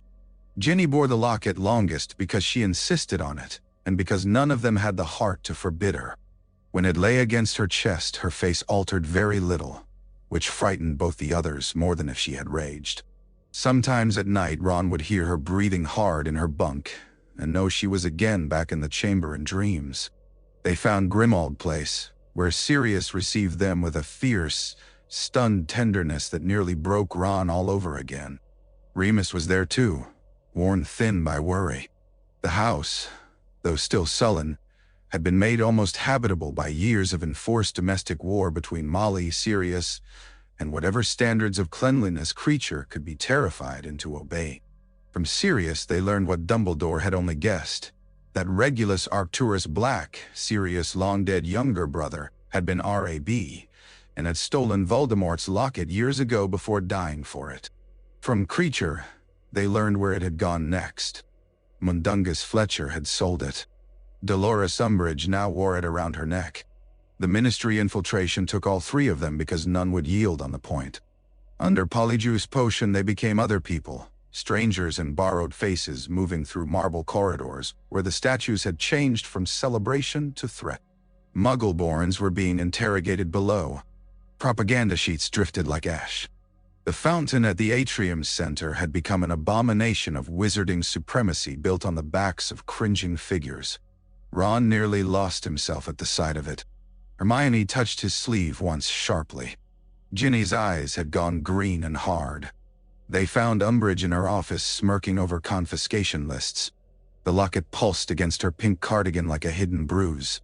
She had Harry's old file among the paperwork. Juvenile offenses, underlined in red as if the dead could still be disciplined.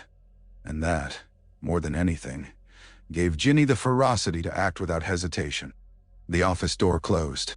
Stunners flashed. Umbridge shrieked once before collapsing amid kitten plates and ministry decrees. Hermione seized the locket. Ron snatched the file and set it on fire in the grate. Ginny stood over Umbridge for half a second, breathing fast, then turned away because there were some satisfactions too poisonous to accept. They escaped through chaos only partly of their own making. In the atrium, under the huge dark statue, a whisper of Harry's name from some clerk who recognized the face Ron wore wrong-footed him enough that when the apparition came, it splinched them badly. They landed in a pine wood miles away with Hermione bloodied at the sleeve and Ginny white with pain. It was there, on a freezing November night, that Ron first understood the full malice of the locket. He had volunteered to wear it because Ginny had been too long under its influence, and Hermione had enough already in her mind to fight. The metal grew warm on his skin, and then hot. By midnight, every private wound in him felt newly cut. He thought of the chamber.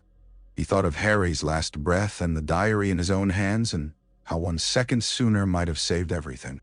He thought of Fred and George laughing at home, of Percy estranged, of his family reduced by war again and again. He thought of Hermione and Ginny discussing clues in low, urgent voices while he chopped wood or stood watch, useful but never singular. He knew the thoughts were not wholly his, and still could not stop feeling them. At dawn, he tore the locket from his neck and threw it into the snow.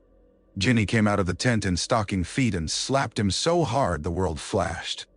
"Do not," she said, voice shaking. "Let it choose for you what you already fear." Ron stared at her. She was crying with fury, not weakness. "You think I don't know what it says? You think I can't hear him in that thing? He told me once that I was easy because I wanted to be noticed. He told me I made doors for him by wanting too much. Don't you dare do his work for him now." No. Then she sat down in the snow and laughed once, harshly at herself, because she was cold and miserable and furious and young. Ron hauled her up, apologizing incoherently, and they went back into the tent where Hermione pretended not to have heard and handed him tea anyway. It helped. Not enough, but enough. Weeks later, deep in the forest of Dean where frost silvered every branch, and the nights sounded like old stories whispering to themselves, a silver doe appeared beyond the trees. They followed it because all sensible mistrust crumbled before beauty so unmistakably purposeful. The Patronus moved ahead of them soundlessly, leading them through the dark to a frozen pool where beneath the ice something long and bright shone. The sword of Gryffindor. "How?" Hermione began. Ginny was already scanning the trees. "Someone left it." Ron broke the ice. The cold struck like a curse. He plunged shoulder deep and closed numb fingers on the sword hilt. At once the locket under his jumper blazed against his skin as if waking to defend itself. He hauled the sword free and stumbled back to shore gasping. The moment it touched air, the locket convulsed. "Do it," Hermione said. Ron hesitated. The thing in his hand was only metal, and yet the memory of Harry pushing a fang toward a diary rose up so vividly that for a second he could not see the forest at all. He could only see the chamber, the dead basilisk, the blood, the book. The choice made too late and still just in time for one life but not another. Ginny, shivering in her coat, met his eyes. "Ron," he stabbed. The locket split with a scream of metal and soul together. Black smoke burst upward, shaping itself into horrors it knew best would wound him. Harry's face pale and reproachful. Hermione looking through him. Ginny whispering that he had never been fast enough, brave enough, enough. He brought the sword down again, and the visions shattered like brittle glass. The pieces of the locket lay smoking in the snow. For a long while, none of them spoke. At last, Hermione said, very softly, "One more." "More than one," Ginny corrected, because by then Dumbledore's notes had made the count clearer. "But one less." Later, warm again inside the tent, they spread his papers across the table. Hufflepuff's cup. Ravenclaw's lost diadem. Nagini. Voldemort himself. The list felt impossible and yet smaller than before. That was the seduction of progress. It made ruin look finite. Ron unfolded the packet Dumbledore had given him. Among the practical hints and the dry observations on morale was a note written in a more hurried hand than the others. There may come a time when returning feels more difficult than leaving. In such cases, remember that darkness confuses distance. Those you love are rarely so far as despair suggests. The deluminator in Ron's pocket warmed faintly when he read it, as if answering. That Christmas they went to Godric's Hollow under the cloak. The village lay under snow and candlelight, all quiet eaves and church bells, almost offensively peaceful. They stood before the ruined cottage where James and Lily had died, and Harry had lived long enough to carry a fragment of the enemy into boyhood. The memorial sign was covered in messages from strangers. Some had been there for years. Others were fresher, written after the chamber, after the grave by the lake, after the knowledge that the famous child had not survived long enough to grow into the legend expected of him. "Thank you," one read in a hand grown uncertain with age. "You were loved," said another. Ginny touched the brick where the house had been blasted open and closed her eyes. They found Bathilda Bagshot's house dark and waiting. Inside, danger wore the skin of age. Nagini came at them from the hollow of a dead woman, and nearly had Hermione's throat before Ginny's curse blew half the room apart. They escaped into the churchyard with Bathilda's cottage collapsing behind them, and a certainty new and cold. Voldemort's soul was not only hidden in objects, but moving now in flesh close to his hand. The war grew narrower after that. They no longer sought proofs. They hunted targets. Bellatrix Lestrange's vault was deeper than greed, ought to require, and colder than treasure had any right to be. By the time they reached Gringotts, they had acquired allies from necessity rather than comfort. Bill and Fleur from loyalty, Griffook from bargain, Luna from having escaped captivity with a serenity that made the rest of them feel coarser and more frantic by comparison. Ollivander, frail and haunted, gave them what knowledge he could about wand lore. Griffook wanted the sword in exchange for his help. They told him yes because there were no clean bargains left. The break-in was all gold and panic. The Lestrange vault multiplied its contents at human touch until they were drowning in burning copies of cups and armor and chains. Hermione found the real Hufflepuff cup by instinct sharpened through months of study, its badger engraving half hidden under more cursed replicas. The dragon on the roof remembered what pain meant, and therefore understood freedom. They rode it out into the morning with gold scorching beneath them, and the goblins' outrage far below. Griffook betrayed them at once, wrenching the sword away the moment their feet touched stone. Ron would have pursued him had the dragon not given one final bellow and heaved itself into open sky. Instead, they watched the creature go, all scars and ruin and furious life, and knew the price of the vault had been paid. "It's still a Gryffindor sword," Ginny said grimly. "It has a habit of turning up when it's wanted." This was the sort of optimism Ron could respect because it sounded almost like threat. The cup could not wait. Nor could Ginny. She had grown quieter the closer they came to Hogwarts. Not weaker. Quieter in the manner of a drawn bow. When the cup lay wrapped in a blanket on the floor of the Room of Requirement's makeshift refuge and Hermione began discussing alternative destructive methods, Ginny cut across her. "No," she said. "We're going down." Ron looked at her. "Ginny, we're going down," she repeated. "I am not letting that thing die anywhere else." In the end, there was no arguing with truth spoken that plainly. They entered the chamber through the girls' bathroom at an hour when battle had not yet broken, but the castle already knew it was coming. Ron hissed at the taps in a rough imitation of Parseltongue learned years earlier from hearing Harry mutter in sleep, and then later from memory dredged up under pressure. The sink shuddered. Stone groaned open. Ginny did not flinch. The descent was worse than memory for Ron because memory had grown around the sharpest parts. The pipe was colder than he remembered, more rank. At the bottom, the chamber still breathed green and old and wrong. The skeleton of the basilisk lay where it had fallen, colossal and dry now. Scales dulled to the color of old parchment. The sword wound through its skull was still visible. Ginny stood very still beside the remains. Ron understood then that he had spent years imagining the chamber only in relation to Harry's death. For Ginny, it had always been also the site of something done to her, through her, almost with her willing cooperation. The horror had two directions in her. Hermione unwrapped the cup with trembling fingers. It gleamed wickedly even in the stale dark. Ron broke a fang from the basilisk's jaw. The crack echoed like gunfire. He handed it to Ginny. "You don't have to." "I do," she said. She drove the fang into the cup with both hands. The scream that followed was high and metallic, and female in a way that made Hermione blanch. The cup split. Corrupted magic flooded the chamber and was gone. Ginny held on until the fang punched through and into the stone below. When she let go, she was shaking hard enough that Ron caught her by reflex. She laughed once into his shoulder, breathless and vicious.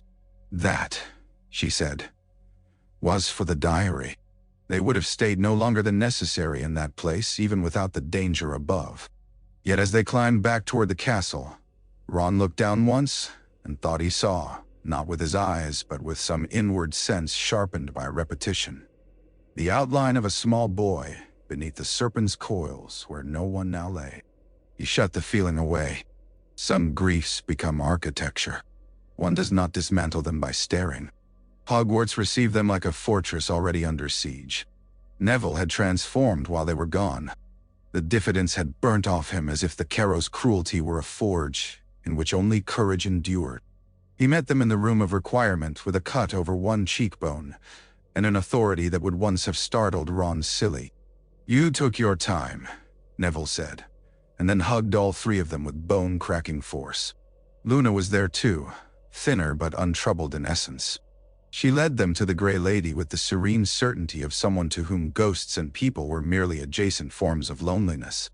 Helena Ravenclaw drifted through the corridor in pale bitterness, at first unwilling to speak, then slowly compelled by the patient intelligence in Hermione's questions, and the ferocious directness in Ginny's silence.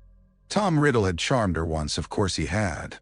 Stolen the location of her mother's diadem from her shame. Hidden it in the room of hidden things. Another relic of a founder corrupted into concealment. The room of requirement gave them passage, and then almost killed them for entering. Draco Malfoy cornered them there with Crabbe and Goyle, Hawthorne wand shaking only slightly. He looked older and worse than on the astronomy tower, the arrogance long since peeled away by service to men who rewarded nothing but failure deferred. "Give it to me," he said, eyes flicking from the diadem in Hermione's hand to Ginny's wand to Ron's face. "I have to." "You always say that," Ginny replied, voice flat with contempt. Something in Draco's mouth tightened. Perhaps it was memory. Perhaps he could no longer tell command from need either. Crabbe solved the tension by summoning fiend fire. The cursed fire became living beasts at once. Serpents, dragons, hunting jaws made of flame, filling the cluttered room with ravenous light. They ran. Shelves collapsed. Hidden centuries burned. The diadem flew from Hermione's grasp and vanished into fire. Draco slipped on a pile of shattered cabinets. Ron, reaching back through heat so intense it seemed to peel the skin from his hands, shouted, "Expelliarmus!" on instinct at Draco's raised wand. The Hawthorne wand flew from Draco's grip into Ron's. It was an absurd thing to notice amid death by wildfire, but Ron felt the thud of allegiance change in the air almost physically, a subtle wrench like a lock turning. Draco stared at his empty hand in disbelief. Ginny dragged him bodily toward the door because she was not going to let him burn even now. Goyle followed screaming. Crabbe vanished into his own conjuration. Outside, coughing black smoke into the corridor, they heard the distant crack of something cursed and ancient finally failing within the fire. "The diadem," Hermione gasped. "It's gone." One more. The castle was in open revolt by then. Voldemort's forces ringed the grounds. Giant spiders swarmed the edges of the forest. The stone walls shook under impact. Snape, as headmaster, had vanished from his office. Rumor said Voldemort had summoned him to the Shrieking Shack. That rumor became certainty when Aberforth Dumbledore's portrait passage brought them out near the tunnel to Hogsmeade, and they saw, through broken boards and moonlit grass, Severus Snape collapse in a shrinking pool of dark blood. Voldemort stood over him with Nagini in her enchanted cage, white face serene with monstrous purpose. He spoke of the Elder Wand and mastery and betrayal in tones almost conversational. Then he turned away, leaving Snape to die because he believed there was nothing left to learn from him. Ron moved before anyone else did. Under the cloak, the three of them crossed the grass and dropped beside Snape as the last of Voldemort's retinue vanished into the night. Snape's throat had been ripped. Blood soaked his robes. Yet his black eyes were conscious and full of such concentrated urgency that Hermione did not waste time on pity. "Take," he breathed. Silver memories spilled from him into the conjured flask she held. His hand scrabbled weakly once, finding Ron's sleeve. "For her," he whispered, whether meaning Lily, Hogwarts, or some larger cause no one would ever know, and then he was gone. They watched the memories in the pensieve behind the stone door of the room of requirement, while battle gathered its breath outside. They saw Lily Evans laughing in the summer grass. They saw younger Snape loving what he could not keep and ruining what he loved. They saw Dumbledore with the blackened hand on the night of the oath, asking Snape for the fatal mercy on the tower. They saw, with a shock like ice water, Dumbledore explaining that the Elder Wand's allegiance had changed when Draco disarmed him that night. It might have stopped there. Then came the memory of the Room of Requirement only hours earlier. Draco's hawthorn wand spinning from his hand to Ron's under a shouted, disarming charm. Hermione looked at Ron in the dim chamber light, face drained of color. "It's you," she said. Ron stared back. "What?" "The Elder Wand. If Draco was master after the tower, and you disarmed Draco." Ginny finished the thought for her. "Then Voldemort's wand doesn't belong to him." Outside, somewhere in the castle, an explosion shook dust from the ceiling. The battle had begun in earnest. There was one Horcrux left alive, Nagini, and then there was Voldemort himself. The Battle of Hogwarts did not begin with glory. It began with instructions shouted over fear. Board the windows. Reinforce the doors. Move the younger students. Get the wounded below. Mind the staircases. Watch for the giants. Keep to pairs. Do not split. If the walls fail, fall back to the Great Hall. If the hall fails, fall back to the grounds. If the grounds fail, run. War, Ron discovered, was mostly made of practical verbs wrapped around terror. The castle fought with them. Suits of armor clanked into rank. Stone knights marched. The desks in Transfiguration spun into barricades under McGonagall's command. Sprouts plants turned carnivorous with patriotic zeal. Flitwick moved through the corridors scattering charms as though weaving a net from air. Even Slughorn appeared at the head of a ragged line of reinforcements from Hogsmeade, his walrus mustache bristling with a courage no one had given him credit for until now. Fred Weasley died laughing, which was somehow both unbearable and fitting. The sound of George kneeling beside him cut through all other memory of that corridor. Lupin fell in the entrance hall with a stunned expression, as though he had only just remembered there had been a future to protect. Tonks followed him into death before the castle had time to adjust. Percy came back in the middle of battle and fought beside his family with a look on his face, like a man trying to reverse a year by every spell he knew. There was no time to mourn properly. That was war's vilest theft. It kept demanding attention from the living. The three of them moved as if their bodies had practiced it for years. Hermione carried knowledge into action so quickly it seemed foresight. Ginny fought with a ferocity stripped clean of every old hesitation. Curses that might once have embarrassed her now flew with brutal accuracy. Ron found that once fear reached a certain pitch, it transmuted into focus. The castle burned. Friends screamed. Walls split. Somewhere in that chaos lay the strange, cold fact of the Elder Wand's allegiance and its possible power to turn the end. But first Nagini, Voldemort, holding himself apart from the main crush of battle with the arrogance of a man who believed himself inevitable, paused the fighting near dawn by sending his voice across the grounds and through the broken windows of the castle. It came from everywhere at once, soft and monstrous. "You have fought bravely," it said, "but you fight for one another's graves.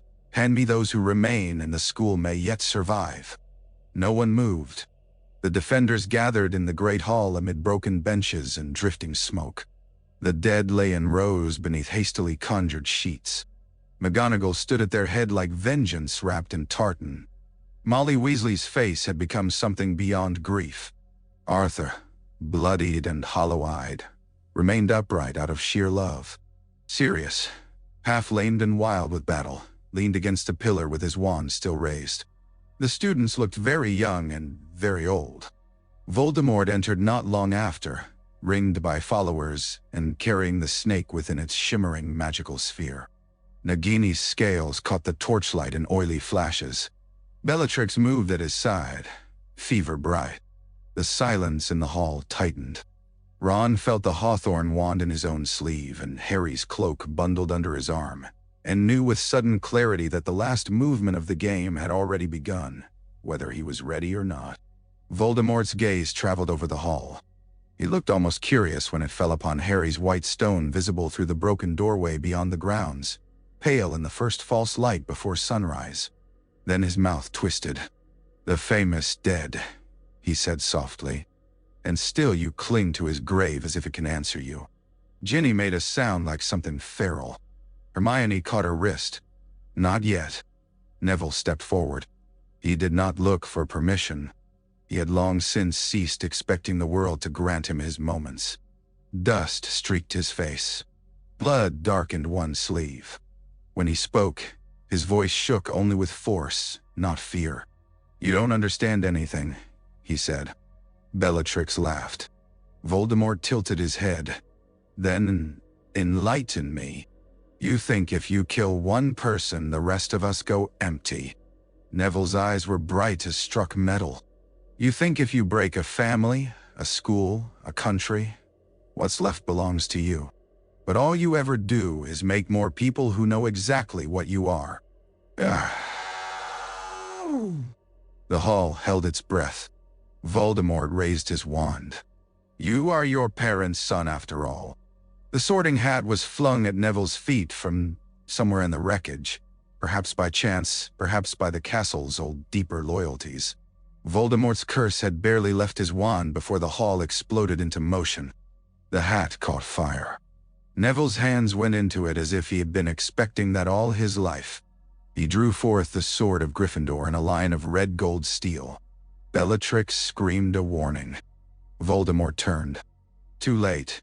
Neville struck the cage. The enchantment burst.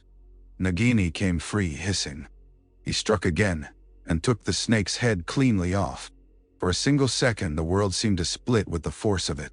Ron felt, in that invisible inward sense that had come to him with each Horcrux destruction, the final anchoring fragments snap.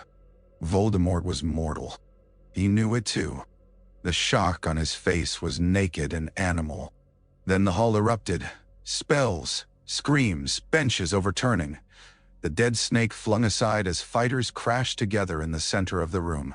Bellatrix went down under Molly Weasley's curse, in a crack of power that silenced 3 battles at once. Kingsley and McGonagall drove Yaxley back through a window.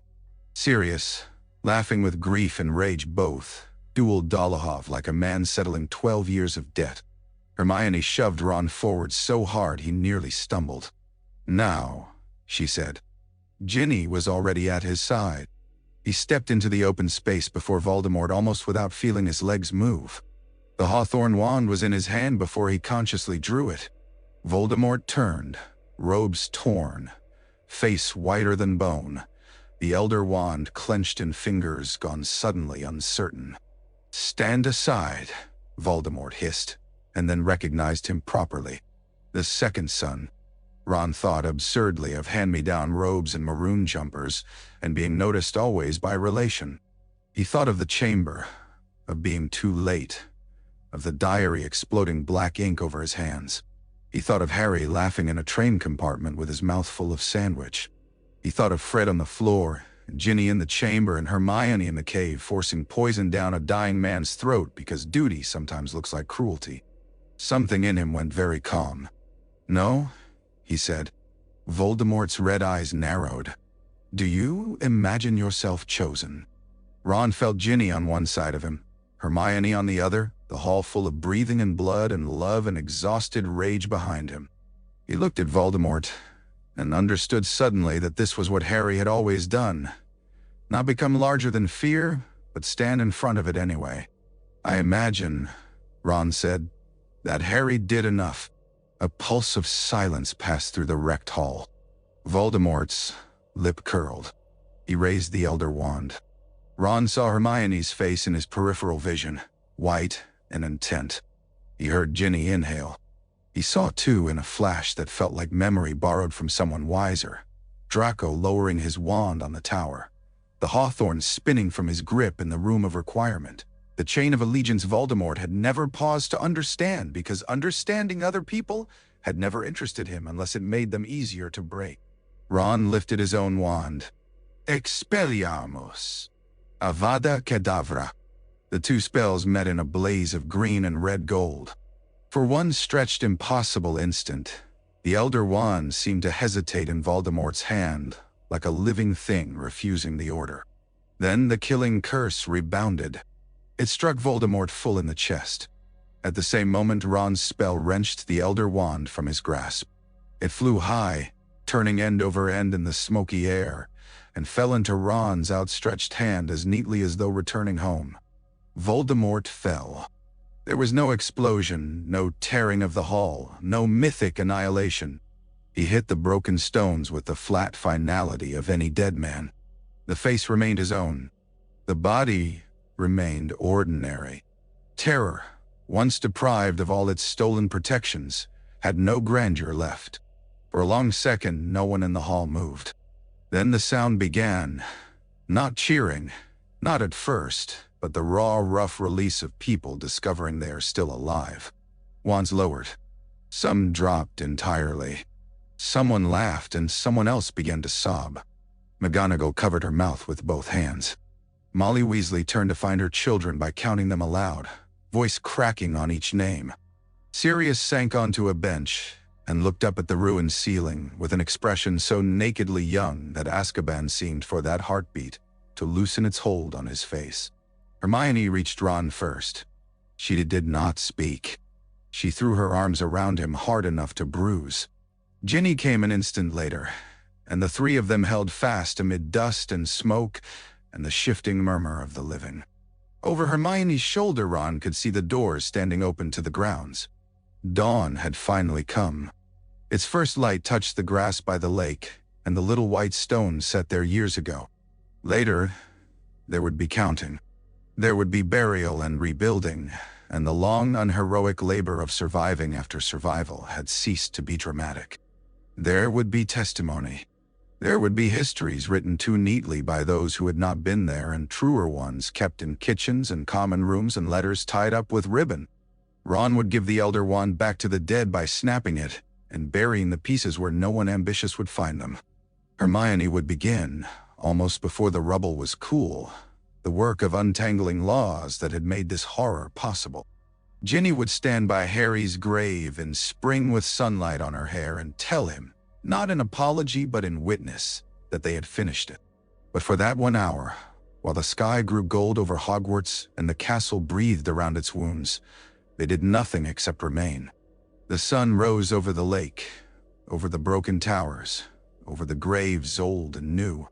It touched Harry's stone and Dumbledore's dark earth and the grass trodden by battle. It touched the faces of the living where soot and tears had marked them. It touched Ron's hands, still stained in his memory with black ink from a shattered diary and red gold light from a stolen wand, and made them look almost ordinary again. That, in the end, was the thing Voldemort had never understood. The story had not ended when the boy in the chamber died. It had passed, painfully and imperfectly, into other hands. And because those hands refused to let go of one another, Dawn came back to Hogwarts at last.